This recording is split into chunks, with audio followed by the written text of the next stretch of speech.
Assalamualaikum warahmatullahi wabarakatuh. Pada kesempatan ini saya akan menjelaskan tentang normalisasi data.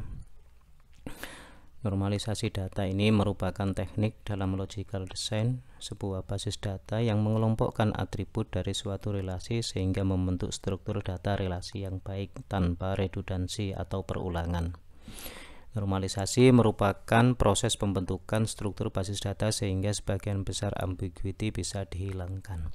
Jadi intinya normalisasi ini salah satu cara atau teknik untuk mendesain tabel-tabel yang ada di database. Kemudian tujuan normalisasi menghilangkan kerangkapan data. Kemudian untuk mengurangi kompleksitas, untuk mempermudah pemodifikasian data.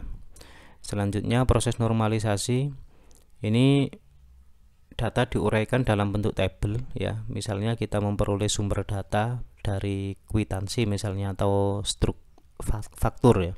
Kemudian dalam faktur itu diuraikan dalam bentuk tabel. Selanjutnya tabel tersebut dianalisis berdasarkan persyaratan tertentu ke beberapa tingkat normalisasi. Apabila tabel yang diuji itu nanti belum memenuhi syarat, maka akan dipecah lagi tabelnya dengan syarat-syarat tertentu agar lebih optimal.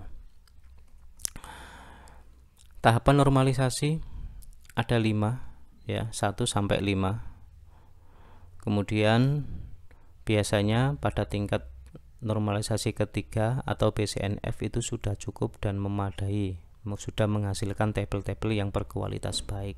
Jadi umumnya di lapangan itu proses normalisasi itu sampai pada tahap ketiga atau BCNF. Urutannya itu ya, tahap pertama, kedua, ketiga, kemudian BCNF, normalisasi tahap keempat dan kelima. Ada yang mengatakan urutan 3 dan BCNF ini tidak selalu BCNF itu setelah 3. Ada kalanya mungkin 3 BCNF dulu baru 3 ya, dalam kasus-kasus tertentu. Kemudian tahapan normalisasi ini dari tidak normal ke tahap pertama itu menghilangkan perulangan grup atau menghilangkan apa itu namanya ketidakjelasan. Misalnya ada apa namanya atribut multi-value di dalamnya ya. Kemudian yang kedua menghilangkan ketergantungan parsial atau sebagian. Di kedua ini memastikan bahwa setiap atribut itu tergantung pada atribut yang primary key ya. Kemudian yang ketiga ini menghilangkan ketergantungan transitif untuk memastikan bahwa tidak ada suatu atribut atau kolom itu tergantung pada kolom lain yang bukan primary key. Kemudian 3 menghilangkan ke BCNF ini ya, menghilangkan anomali-anomali dari hasil ketergantungan fungsional. Kemudian yang keempat menghilangkan ketergantungan, tahap keempat menghilangkan ketergantungan multi-value, menghasilkan anomali-anomali yang tersisa. Nah, di sini nanti kita akan fokus sampai pada tahapan yang ketiga ya. Normalisasi sebuah tabel dikatakan baik atau efisien atau normal jika memenuhi 3 kriteria. Tidak ada dekomposisi. Jika ada dekomposisi atau penguraian tabel atau tabel yang dipecah, maka ketika dikembalikan lagi dekomposisi itu hasilnya harus aman. Jadi kalau suatu tabel dipecah menjadi beberapa tabel itu kalau datanya disatukan lagi itu harus kembali seperti semula. Terpeliharanya ketergantungan fungsional pada saat perubahan data atau dependency preservation, tidak melanggar BCNF. Materinya nanti dapat dilihat di pembahasan tentang BCNF, dapat dilihat di e-learning. Kemudian fungsional dependency ini bacanya notasi A anak panah B. A menentukan B. A dan B adalah atribut dari sebuah tabel ya, atau kolom dari sebuah tabel. Berarti secara fungsional A menentukan B atau B memiliki ketergantungan kepada A. Jika dan hanya jika ada dua baris data dengan nilai A yang sama, maka B juga harus sama. Kemudian yang kedua, notasi A tidak menentukan B, kebalikan dari notasi A menentukan B. Contohnya begini. Misalnya A ini NIM, kemudian B itu nama mahasiswa. Berarti NIM menentukan nama mahasiswa. Jika di dalam sebuah data itu ada dua baris data, misalnya dua row, NIM-nya sama, maka nama mahasiswanya juga harus sama. Itu yang maksud dari penjelasan di sini, ya. Nah, NIM menentukan nama mahasiswa tergantung kepada NIM. Itu kalau contohnya. Nah, ini ada contoh lagi tentang ketergantungan fungsional atau functional dependency. Ada nama mata kuliah, NRP, nama MHS, nilai huruf. Kalau kita lihat di sini, kita coba apakah nama mata kuliah ini menentukan NRP? Tidak. Apakah NRP ini menentukan nama mahasiswa? Ya. Kemudian apakah nama mahasiswa menentukan nilai huruf? Tidak. Loh, kok kita bisa menjawab iya atau tidak? Nah, kita lihat di sini. Misalnya di sini ada NRP 98001, nama mahasiswanya Ali Akbar. Kemudian di bawah lagi ada NIM yang NRP yang sama 9801, namanya juga sama. Oh, berarti nama ini tergantung pada NRP. Misalnya ini 98, namanya sama Ali Akbar. Begitu juga yang 4, namanya Indah Susanti, di bawah ternyata ada NRP yang sama, namanya juga sama. Itu NRP menentukan nama MHS. Kita lihat lagi penjelasannya. Ini tadi NRP menentukan nama mahasiswa karena setiap nilai NRP yang sama, maka nama mahasiswanya juga sama. Kemudian nama mata kuliah dan NRP itu menentukan nilai huruf. Nah, jadi gabungan dari nama mata kuliah dan NRP itu yang menentukan nilai huruf. Kita lihat lagi. Misalnya ini nama mata kuliah struktur data dengan NRP, itu nilai hurufnya A. Jadi nanti kalau ada di bawah ada nama mata kuliah yang sama dan NRP yang sama, nah nilainya juga harus A. Struktur data ini sama mata kuliahnya dengan NRP yang berbeda, nilainya berbeda. Jadi disimpulkan di sini nama mata kuliah dan NRP menentukan nilai huruf, atau nilai huruf tergantung kepada nama mata kuliah dan NRP. Dan di sini disimpulkan nama mata kuliah tidak menentukan NRP, NRP tidak menentukan nilai huruf.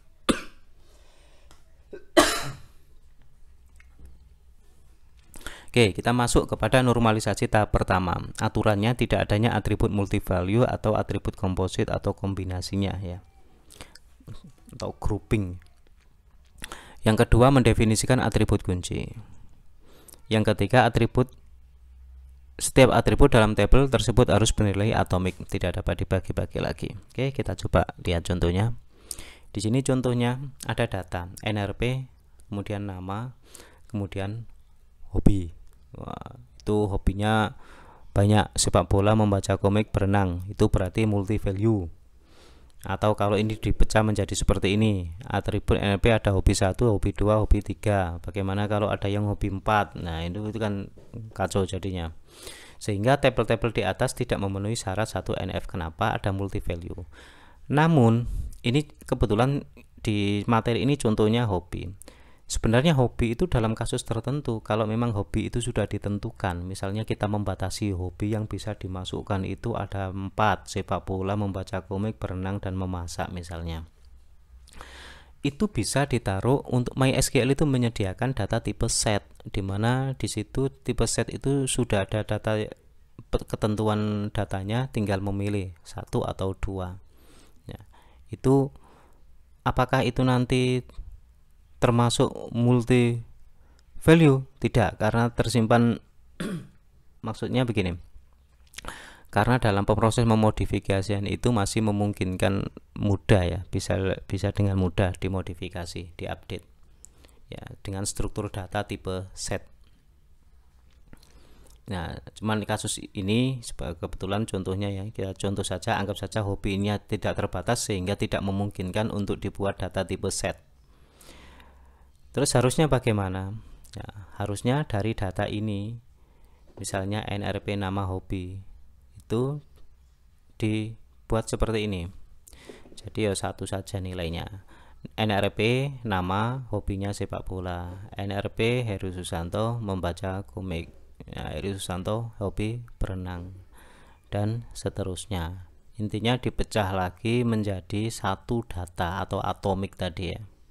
Atomik tadi. Ini contoh data yang memenuhi persyaratan normalisasi tahap pertama. Oke, kemudian contoh yang kedua.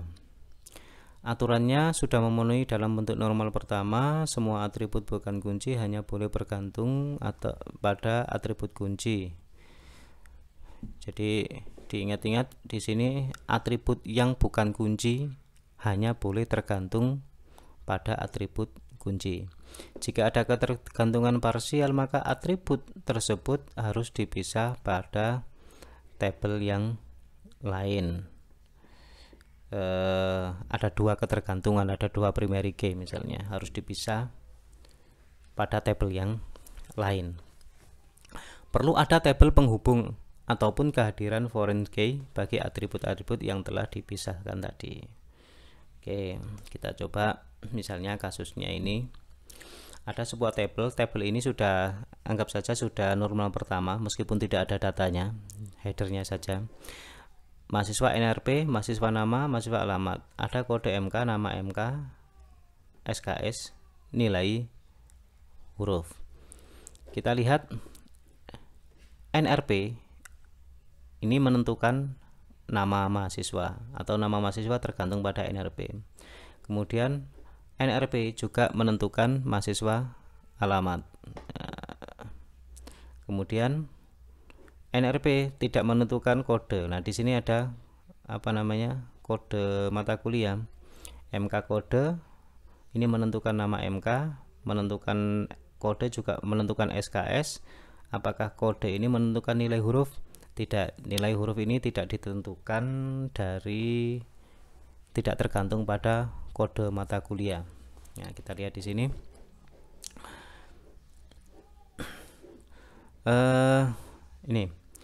Ini yang dianggap primary key itu mahasiswa NRP dan MK kode. Jadi mahasiswa NRP dan MK kode ini dianggap sebagai primary key. Ya. Sedangkan mahasiswa NRP dan MK kode ini tidak menentukan mahasiswa. Mahasiswa NRP dan kode MK kode juga tidak menentukan alamat. Tetapi mahasiswa NRP dan MK kode ini yang menentukan nilai huruf ya. Sehingga tabel di atas ini perlu didekomposisi atau dipecah menjadi beberapa tabel yang memenuhi syarat. Nah, cara mecahnya itu tadi kita harus mengelompokkan dulu. Kebetulan ini contohnya kan urut ya. NRP, nama, alamat. Jelas dua ini memiliki ketergantungan kepada NRP tadi. Terus ini ada MK, SKS. Dua ini memiliki ketergantungan kepada MK kode. Di sini MK kode karena primary key ya. Termasuk NRP ini juga primary key. Jadi bacanya itu bukan MK kode itu tergantung pada nama, tetapi nama ini tergantung pada MK kode karena kodenya itu yang primary ya.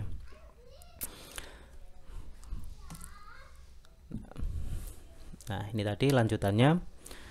NRP kode tadi menentukan nilai huruf. Ini ketergantungan pertama, fungsional dependensi pertama. Kemudian yang kedua, bahwasanya NRP mahasiswa itu menentukan nama dan alamat. Kemudian kode menentukan nama mata kuliah dan SKS, fungsional dependensi ketiga. Sehingga nanti harus ada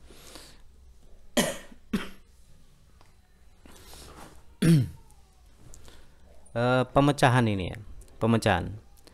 Jadi ini dipecah FD1 ya. Kita lihat FD1 ini tadi ini ya, mahasiswa NRP dan menentukan nilai huruf. Maka FD1 ini nanti isinya adalah NRP dan kode mata kuliah nilai huruf menjadi tabel nilai. Kemudian functional dependency yang kedua itu NRP, nama dan alamat mahasiswa menjadi tabel mahasiswa. Kemudian yang ketiga MK kode, nama kode, MK nama dan SKS menjadi tabel mata kuliah. Jadi dipecah menjadi 3 ya.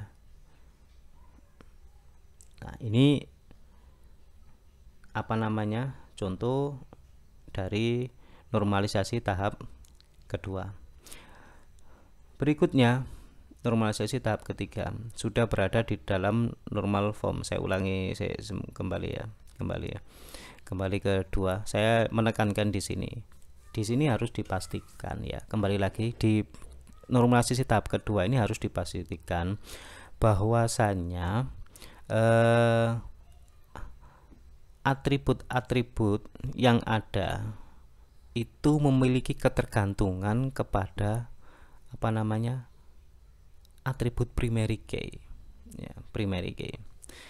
Nah, ini semuanya sudah tergantung pada atribut primary key. Nama MK dan SKS tergantung pada MK kode, nama MHS alamat tergantung pada MHS NRP. Begitu juga nilai huruf, ini tergantung pada mana primary key-nya. Ini primary key diperoleh dari 2 kolom ini, mahasiswa NRP dan MK kode. Oke, terus bagaimana dengan yang ketiga? Sudah berada dalam bentuk normal kedua, tidak ada ketergantungan transitif. Ketergantungan transitif itu apa? Di mana atribut bukan kunci tergantung pada atribut bukan kunci lainnya. Oke, ini yang saya garis bawahi. Di mana atribut bukan kunci memiliki ketergantungan pada atribut bukan kunci lainnya, itu harus dihilangkan di normalisasi ketiga ini. Contoh. Ya. Oke, di sini ada NRP, nama, alamat jalan, jalan apa, kota apa, provinsi mana, kode pos. Nah, di sini NRP ini sebagai apa namanya? NRP ini kan primary key-nya ya, primary key-nya. Menentukan nama ya, menentukan jalan, maksudnya alamat dari mahasiswa ini, kota menentukan kota juga karena kota ini menunjukkan alamat, bagian dari alamat apa namanya mahasiswa. Provinsi menentukan tergantung pada NRP, kode pos tergantung pada NRP. Maksudnya nanti ketika ada NRP 01 namanya si A, alamat jalannya itu Jalan Gajah Mada, kotanya Jombang misalnya. Kemudian nanti ketika ada data A lagi, namanya ketemu A lagi, itu pasti nama, alamat jalan dan alamat kotanya sama. Ya, jadi ini menentukan semuanya. Nah, kemudian ada keterangan lagi, karena masih terdapat atribut non primary key, yakni alamat kota dan alamat provinsi memiliki ketergantungan terhadap atribut non primary key yang lain, yaitu nomor kode pos. Ternyata setelah diteliti lagi, ini alamat kota dan alamat provinsi ini memiliki apa namanya ketergantungan pada kode pos. Misalnya kode pos 1 itu pas kota Jombang, provinsi Jawa Timur. Terus ketemu kode pos 1 lagi, kok alamat kotanya sama dan provinsinya, maka di sini kode pos itu menentukan alamat kota, alamat provinsi. Padahal kode pos di sini itu posisinya bukan primary key. Yang primary key itu mana? Yang primary key itu NRP ini. Nah, sehingga di sini ada tadi keterangannya kan ada atribut yang memiliki ketergantungan kepada atribut lain yang bukan primary key. Nah, ini contohnya. Kota, provinsi memiliki ketergantungan kepada nomor kode pos. Kenapa nama jalan tidak? Karena nama jalan itu banyak ya. Dalam satu kota itu jalannya banyak dan itu nama jalan itu beda-beda, bisa sama dengan kota-kota yang lain. Kemudian nomor kode pos ya, ini menentukan provinsi, alamat kota itu tadi. Sehingga tabel tersebut perlu dikomposisi ya. Jadi tabel yang ini itu sudah memenuhi syarat dua dua normal tingkatan kedua. Itu sebenarnya sudah baik ya, sudah cukup baik. Namun lebih baik lagi jika masuk ke tahap ketiga. Ya, ini tabel ini dipecah menjadi mahasiswa sendiri, NRP, yang isinya NRP, nama, alamat jalan, nomor kode pos. Terus dipecah ada tabel kode pos, nomor kode pos, alamat provinsi, alamat kota. Dalam pemecahan ini harus menyertakan foreign key ya. Foreign key itu kunci tamu. Kunci tamunya di mana? Misalnya di mahasiswa ini kunci tamunya nomor kode pos. Ini untuk menghubungkan dengan tabel kode pos, dihubungkan dengan kolom atau atribut nomor kode pos. Oke, kesimpulannya jadi ini normalisasi pada sampai tahap ketiga itu sudah baik ya, sudah bagus di lapangannya itu.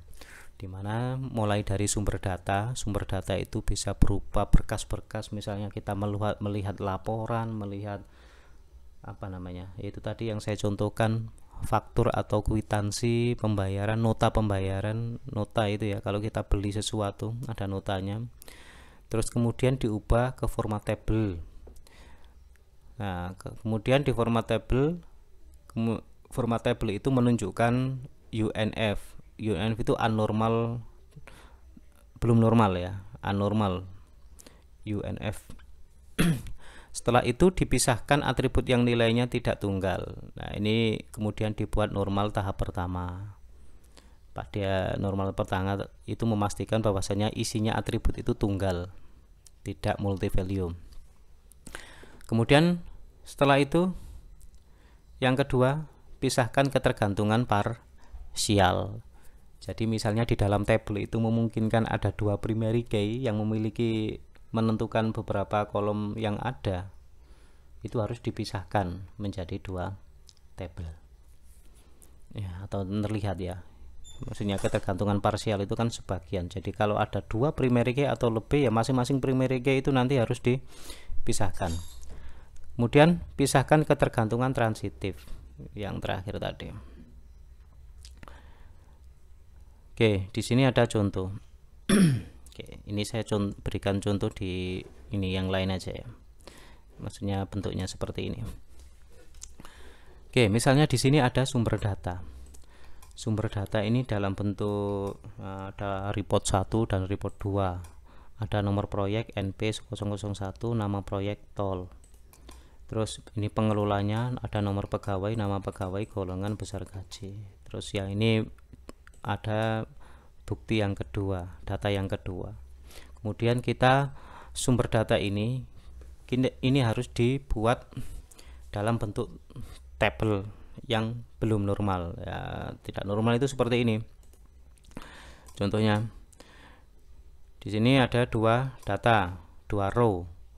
Nah, ternyata di masing-masing row ini misalnya nomor pegawai masih multi value karena di dalamnya terdapat beberapa data ya, peg 1, peg 2, peg 6 dan seterusnya.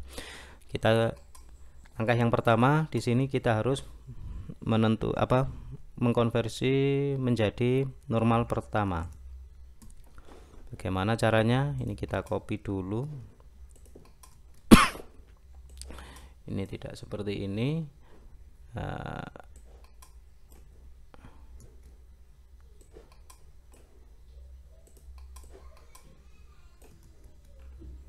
Kurang.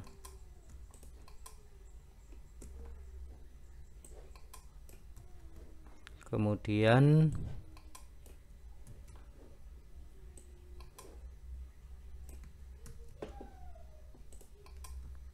oke, selanjutnya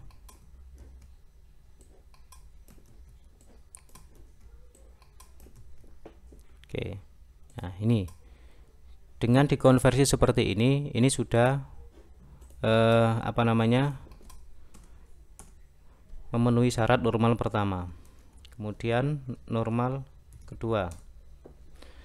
Di normal kedua itu kita harus menghilangkan ketergantungan parsial. Kita harus menentukan tabel-tabel yang menentukan primary key-nya dulu di sini.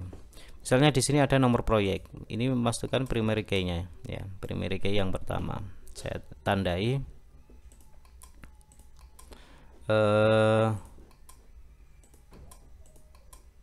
misalnya begini. Kemudian nomor pegawai ini primary key yang kedua. Nah, sekarang kita cek ini menentukan mana nomor pegawai ini. Nomor proyek ini ternyata menentukan nama proyek. Apakah nomor proyek menentukan nama pegawai? Tidak. Nama proyek menentukan golongan? Tidak. Menentukan besar gaji juga tidak. Jadi ini menentukan nama proyek. Maka ini warnanya sama lah. Kemudian nomor pegawai ini menentukan nama pegawai, golongan, dan besar gaji. Oke. Jadi ini sudah ada dua grup, yaitu nomor proyek isinya ini menentukan nama proyek, nomor pegawai menentukan nama pegawai, golongan, dan besar gaji. Oke, sehingga ini harus dipecah menjadi gimana? Oke. Ini menjadi misalnya tabel apa ini? Proyek. Kemudian yang bawah ini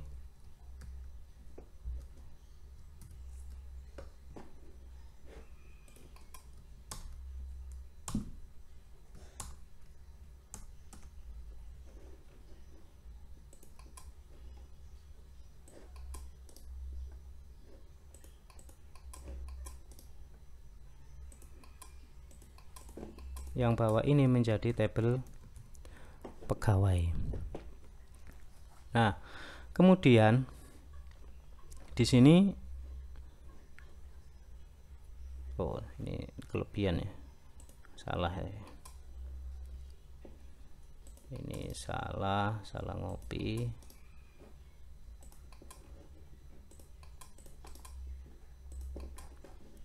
Mulai nomor pegawai sampai besar gaji ini menjadi tabel pegawai. Nah,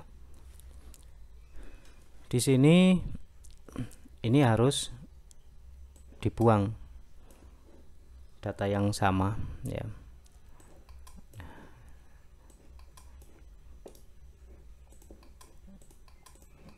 Ini menjadi seperti ini. Kemudian begitu juga pegawai ada yang sama, Ahmad ini sama ya, dihapus karena sudah jadi tabel pegawai. Oke. Nah, antara tabel pegawai dan proyek ini butuh satu tabel untuk menghubungkan ya antara tabel pegawai dan proyek.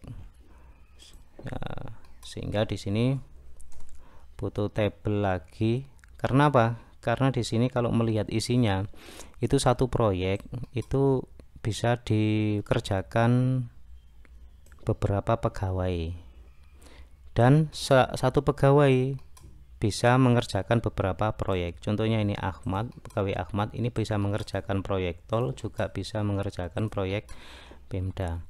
Sehingga butuh tabel untuk menghubungkan pegawai dan proyek ini. Kalau datanya itu tidak ini kalau relasikan many to many. Kalau tidak many to many, kalau misalnya one to many, cukup menambahkan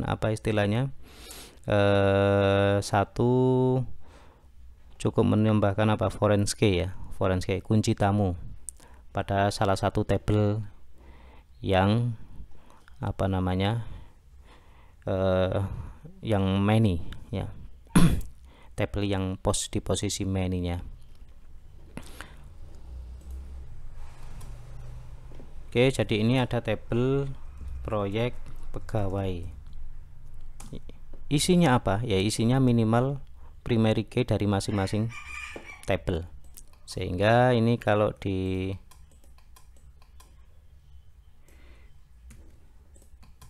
mungkin isinya seperti ini. Oke. Nomor proyek,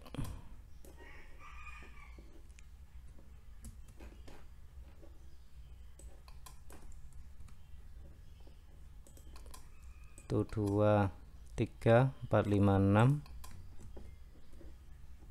Kemudian nomor pegawai.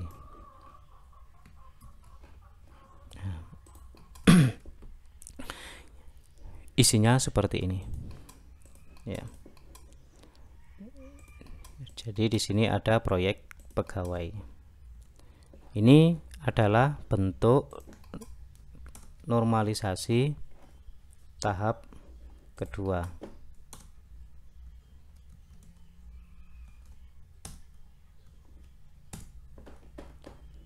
Ini dijadikan satu. Oke, selanjutnya bagaimana untuk menjadikan normal tahap ketiga? Nah, normal ketiga itu ini apakah sudah memenuhi normal ketiga? Itu harus dicek dulu.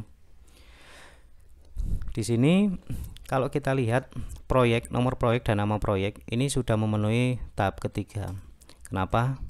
Karena tidak ada lagi di dalamnya ini tidak ada atribut yang tergantung pada atribut bukan primary key, tidak tergantung pada atribut yang bukan primary key juga. Nah, ini misalnya ini kan ada hanya dua, nomor proyek dan nama proyek. Nama proyek ini sudah tergantung pada primary key. Jadi ya sudah. Kemudian nomor pegawai, nama pegawai, golongan, besar gaji. Kita lihat di sini. Ternyata di sini besar gaji ini memiliki ketergantungan kepada golongan.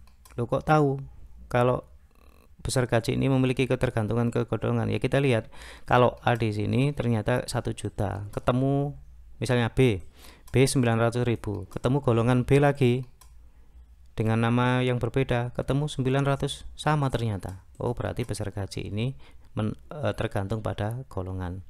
Nah berarti untuk tabel pegawai ini belum memenuhi syarat normalisasi tahap ketiga. Kalau proyek pegawai ini sudah memiliki, karena di sini yang menjadi primary key itu ya dua ini, nomor proyek dan nomor pegawai.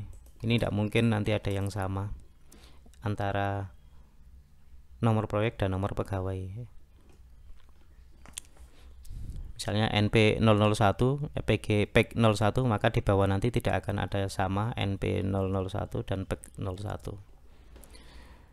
Terus bagaimana untuk normalisasi tahap ketiga?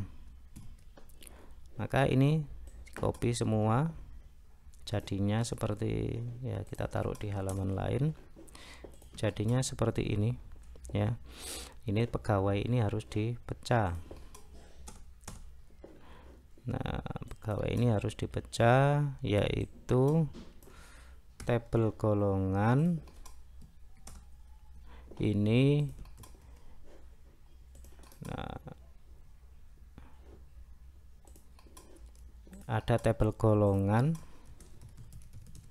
ini di ABC, hapus begini, cukup ABC karena sudah menjadi tabel golongan, tidak boleh ada double data. Nah karena ini relasinya one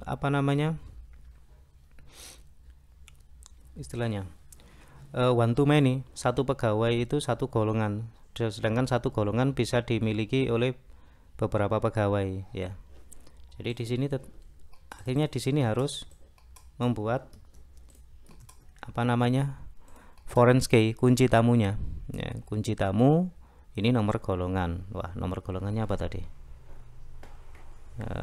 Ini